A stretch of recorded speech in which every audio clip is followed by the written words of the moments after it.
Hello, and this is my second video, or my part 2 video of my spiritual update videos. Um, it's so long because there's so much I really wanted to tell you in the last few days, and I haven't been able to because of my unruly internet connection. Add to the list of crap that I have to put up with. But at any rate, what I spoke of in the last video was how I'm trying to relieve myself. Let me explain. Relieve myself of the challenges that have been occurring to me quite recently. And this one is more or less on a spiritual basis, and it ties in. That's why I'm trying to making the second video of it, because I have discovered many things about myself, many things about other people, and learned many things about myself and other people and other walks of life, and it really has begun to shape me most recently.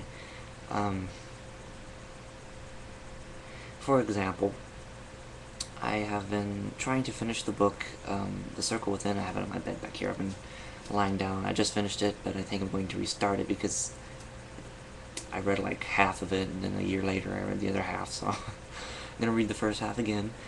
But this book, it's called The Circle Within, by Diane Sylvan, I believe that's her name. I'll have to look it up. It's going to irritate me now. Hold on.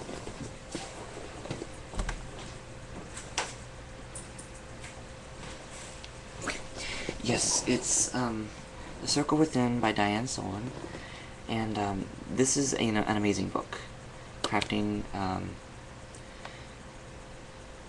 Wiccan spiritual tradition.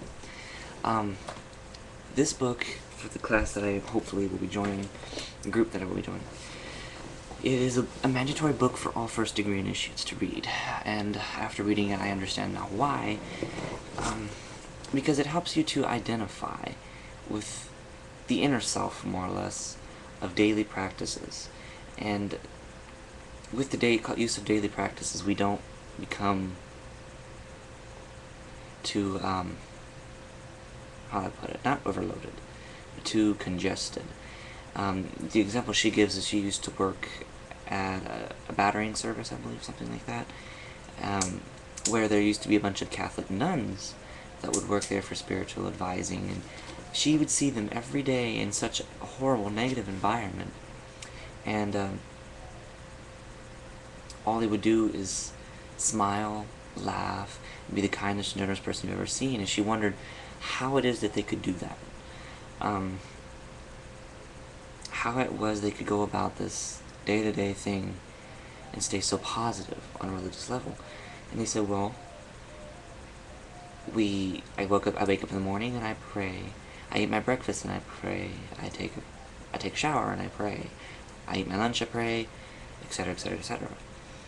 And it was altering to her because it made her realize that most people today don't take their spiritualism fully to make a significant change in their life. And good book though. I think everybody should be reading it. But I've been reading that and finished that one. It made me understand more that I need to be more of who I am, and not worry so much about the negative stuff. And I don't worry much about them anymore. I have understood to myself that there are always options, and I will never be given more than I can handle. That I am stronger than what I think I am. I am as strong as I want to be.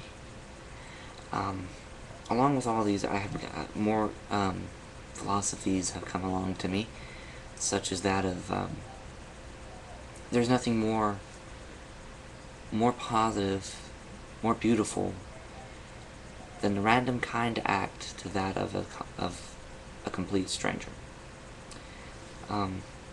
Interesting story that happened to me today, based on that, is that I went on my lunch break. I went to cash a check that I got, and I wouldn't have time to come back home to eat, so I was gonna swing by McDonald's and pick up something to eat. Well, I go in, I'm in the drive-thru, and I'm sitting there, I'm jamming out to my Lady Gaga, because I love her. But I'm just sitting there jamming out, and I pull up to the window, and I go, "Hi, ma'am, how are you?" She goes, "Hello, sir, how are you?" And I said, "Oh, I'm fine." And I dig in my back pocket to get my wallet out, and right as I do so, she goes, as she's, organizing my stuff, she goes, like she's confused about something, and I just kind of look at her, kind of, waiting what she has to say. And she says, "You're not going to have to worry about paying for your lunch. The woman in front of you had paid for your lunch." And like an idiot, I looked at her and I said, "Why?" and she said, "Well, apparently, it's confusing. I didn't quite understand it, but apparently she likes to pay for people's lunches every now and again."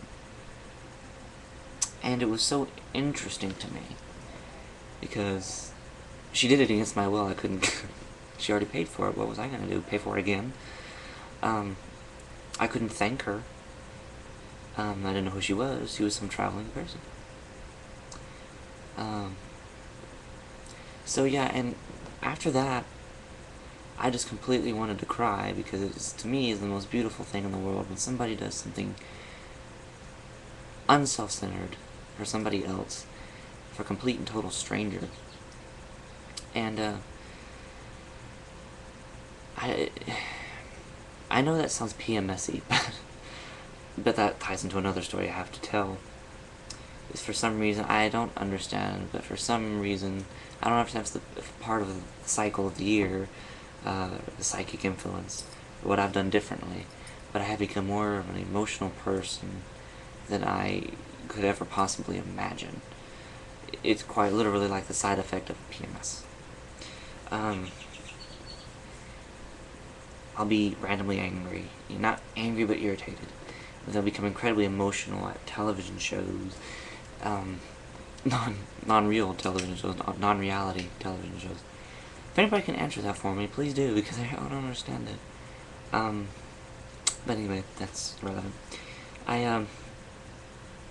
But yes, that just made me feel so good that people do that. And it was also the answer to another question I had been wondering.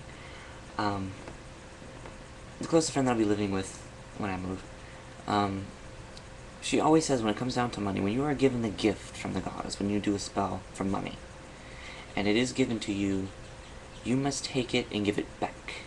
It will come back to you, even greater, but you must take some and provide it to others. Usually for those who are in need, who would like to have it, maybe not necessarily need it, but give it back. So with that philosophy in mind, I wanted to take my financial aid refund, which was quite a bit of money, I still have quite a bit left, and give it back. And my question was as well, if anybody needs something from me, I will be willing to give it. I've always been that way. If I have the money to provide for you, I will provide for you if you need it.